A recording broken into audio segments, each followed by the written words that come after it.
Salam sejahtera bagi kita semua. Kembali lagi dalam renungan harian kita.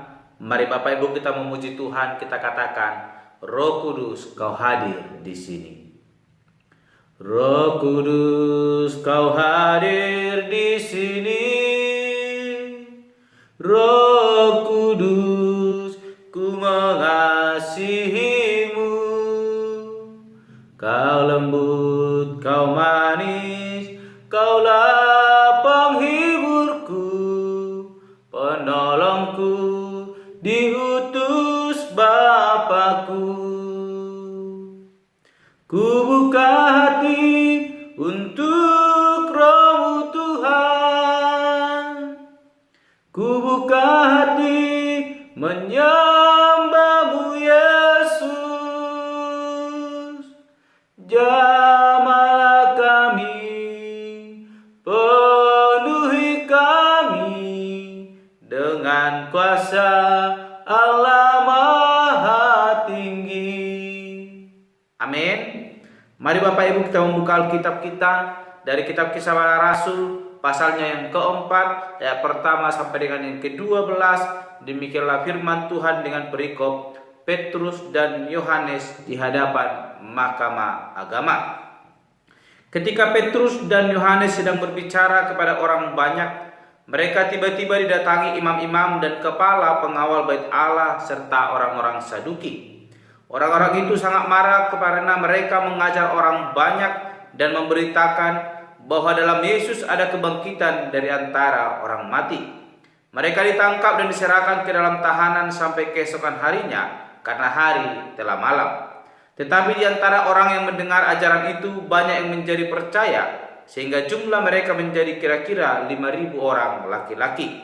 Pada keesokan harinya pemimpin-pemimpin Yahudi serta tua-tua dan ahli-ahli Taurat mengadakan sidang di Yerusalem dengan imam besar Hanas dan Kayafas, Yohanes dan Alexander dan semua orang lain yang termasuk keturunan imam besar.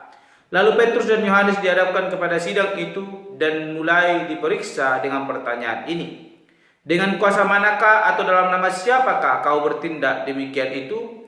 Maka jawab Petrus, penuh dengan Roh Kudus, hai pemimpin-pemimpin umat dan tua-tua, jika kami sekarang harus diperiksa karena suatu kebajikan kepada seorang sakit dan harus menerangkan dengan kuasa manakah orang itu disembuhkan, maka ketahuilah oleh kamu sekalian dan oleh seluruh umat Israel bahwa dalam nama Yesus Kristus, orang Nazaret yang telah kamu salibkan, tetapi yang telah dibangkitkan Allah dari antara orang mati, bahwa oleh karena Yesus itulah orang ini berdiri dengan sehat sekarang di depan kamu. Yesus adalah batu yang dibuang oleh tukang-tukang bangunan, yaitu kamu sendiri, namun ia telah menjadi batu penjuru.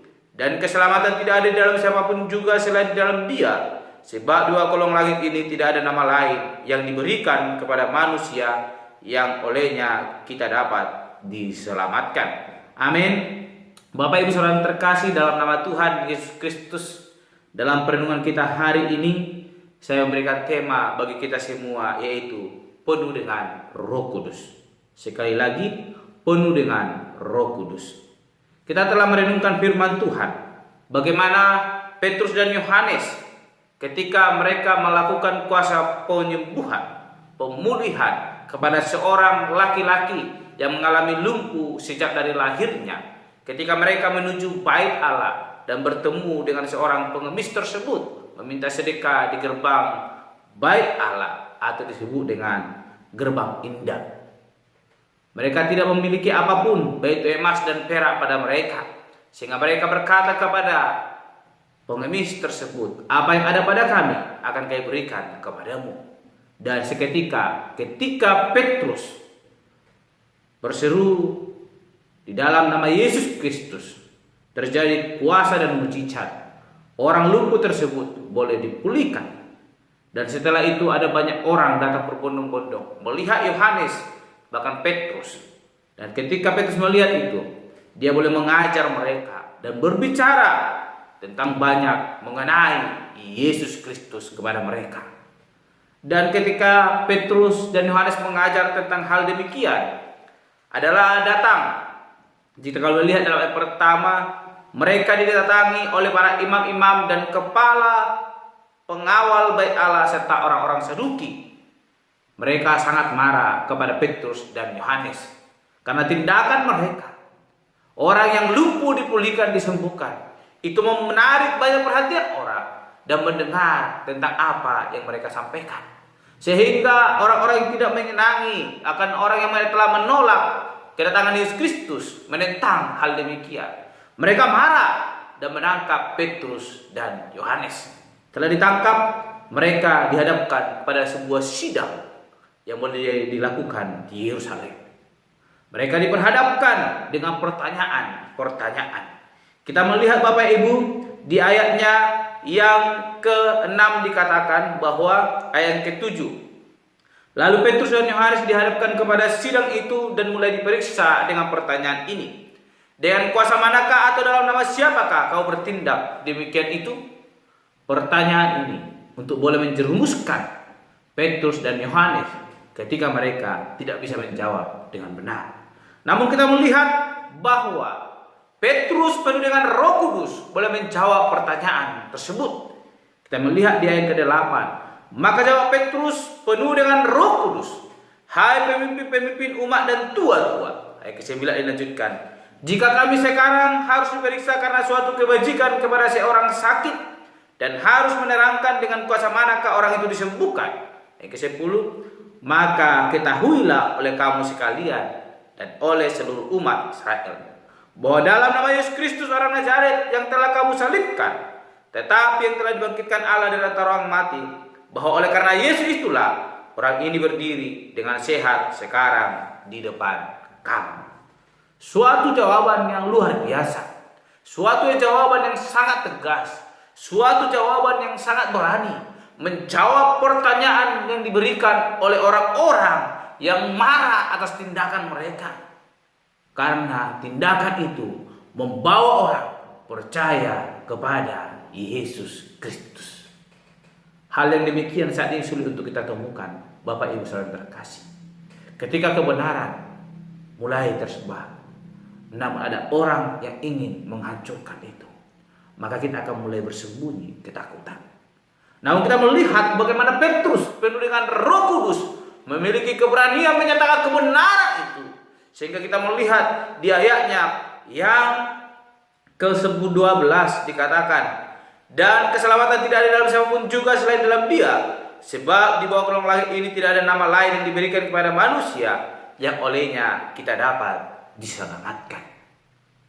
Bapak Ibu saudara terkasih, suatu kebenaran yang luar biasa disampaikan oleh Petrus dan membuka banyak hati orang yang dahulunya hatinya tertutup, bahkan mereka memiliki ketegar tengkukan ketika Mesias datang, sang juru selamat itu mereka tolak, bahkan mereka salibkan. Namun lewat kuasa yang diberikan oleh Yesus Kristus membuat mata mereka terbuka lebar. Bagaimana Petrus boleh menyembuhkan dalam nama Yesus Kristus seorang sakit lumpuh sejak lahirnya dan boleh berjalan dan menarik banyak perhatian, boleh datang dan percaya kepada Yesus Kristus. Bapak Ibu saudara terkasih dalam nama Tuhan Yesus Kristus, wajar jikalau para imam-imam bahkan orang-orang Saduki marah kepada Petrus dan Yohanes. Usaha yang mereka lakukan untuk boleh menyalibkan Yesus adalah mempertahankan jabatan mereka, adalah mempertahankan kekuasaan mereka. Namun seketika usaha itu boleh pupus karena kehadiran Petrus yang penuh dengan Roh Kudus, yang boleh dipimpin oleh Roh Kudus, boleh berbicara dengan berani dan tegas, sehingga para imam orang Saduki dibungkam dengan ketegasan dan kebenaran yang sesungguhnya. Kita melihat bahwa ada 5.000 lebih orang boleh percaya kepada pemberitaan Injil tersebut. Kita membaca yang keempat dikatakan, tetapi di antara orang yang mendengar ajaran itu banyak yang menjadi percaya, sehingga jumlah mereka menjadi kira-kira 5.000 orang laki-laki. Belum termasuk perempuan yang dihitung masih laki-laki. 5.000 orang. Begitu banyak. Ketika mujizat terjadi. Pemberitaan itu disampaikan oleh Petrus melalui kuasa Roh Kudus. Ada 5.000 orang laki-laki percaya kepada Yesus Kristus, membuat para imam kebakaran jenggot. Mereka takut. Begitu banyak jumlah orang yang percaya akan membuat popularitas mereka semakin menurun. Bahkan mereka boleh tersingkirkan karena kebenaran Injil itu. Sehingga mereka marah kepada Petrus. Apa yang kita pelajari dalam renungan hari ini? Bahwa kepercayaan kita, penyertaan Roh Kudus akan memimpin kita di dalam kebenaran.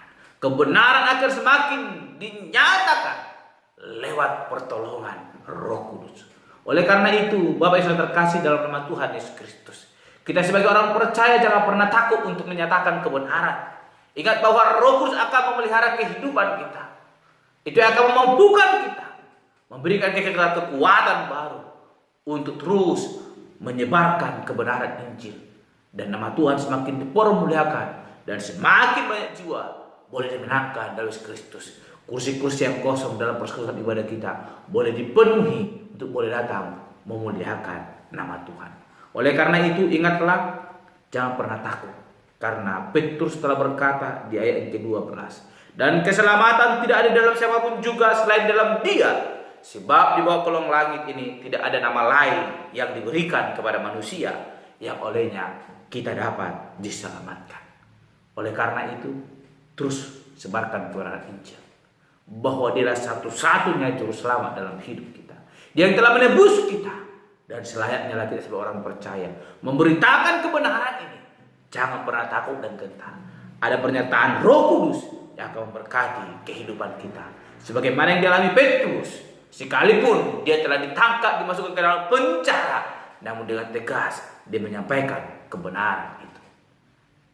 Percaya bahwa pimpinan Roh Kudus akan memberkati hidup kita. Biarlah lewat kepercayaan kita, nama Tuhan semakin dipermuliakan. Amin. Mari kita berdoa. Bapa Surgawi, kami bersyukur buat anugerah-Mu dalam hidup kami. Kami belajar daripada Petrus dan Yohanes.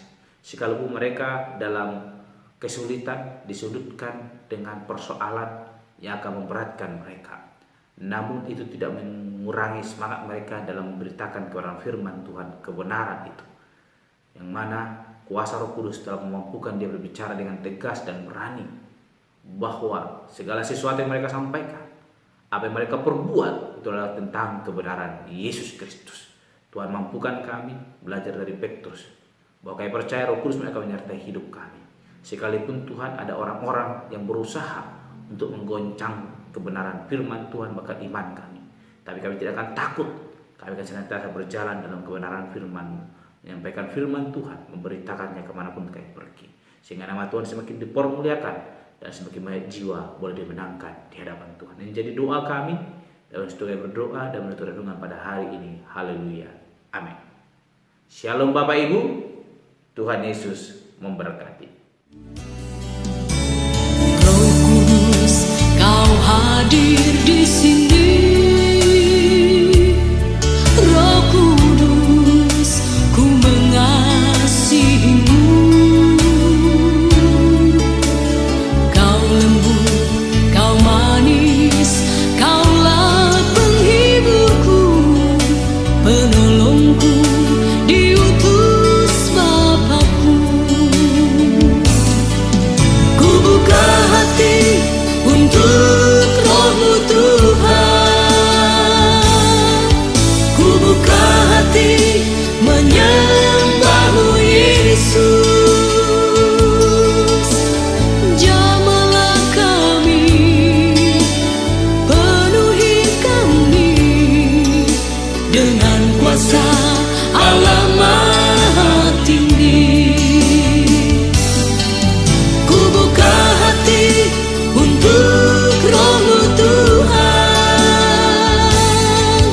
Ku buka hati menyembah-Mu Yesus. Jamahlah kami, penuhi kami dengan kuasa